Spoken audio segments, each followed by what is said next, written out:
Hey everyone, I hope everybody had a good day today, and another beautiful day that we had. And wanted to get on here and address a story that I saw yesterday about Ahmaud Arbery. Ahmaud was an African American man who was just going for a run in his neighborhood, and he was senselessly murdered in broad daylight by two white men, and they thought he was running in neighborhoods to break into houses and steal things. And another person drove behind them and filmed this whole thing.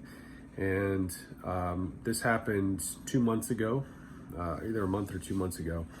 And these two men were not arrested for this. And so now there's a big push to have them arrested. And what I think is sad, the first thing I think is sad is it took this long for this story to get out. I had heard nothing about it. And I'm on social media a lot and follow different things.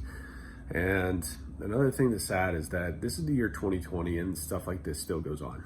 And I grew up in the South, and this happened in Georgia. And I grew up in the South. I grew up in Arkansas, and I grew up around people like that who thought that the color of their skin dictated how superior they were.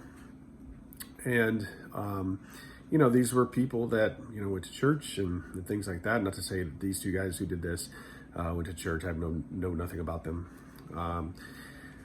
But the environment I grew up in, there were people who went to church every Sunday and thought that they were superior because their skin was white.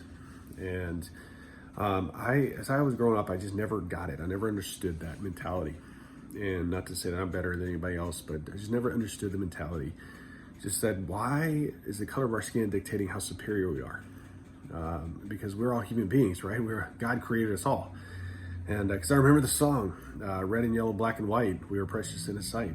And that song was ingrained in my head, and I thought, we're all just different colors, right? And we're all the same. We're all created in God's image. And so it's just sad to me, it's heartbreaking to me that this still happens. Not to say that I'm ignorant of it. I know that racism still goes on, and it seems to get a little more play nowadays. And but the thing about the church is we are God's people, and God is a God of justice, and God commands His church to seek justice, to love mercy, and to walk humbly with our God.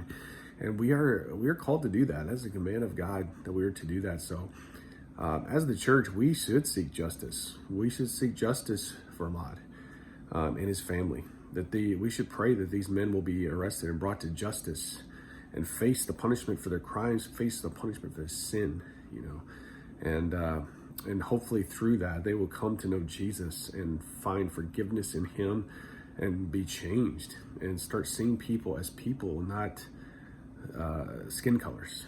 And so we also need to pray for the Arbery family, that they will be comforted by God's grace and God's mercy. And so we shouldn't shy away from that. We should speak up about that. When we see injustice being done, we should speak up and say, this is wrong. And so just want to get on and address that and say, let's pray for this situation, that justice will be done, justice will be served, and that this family will be comforted.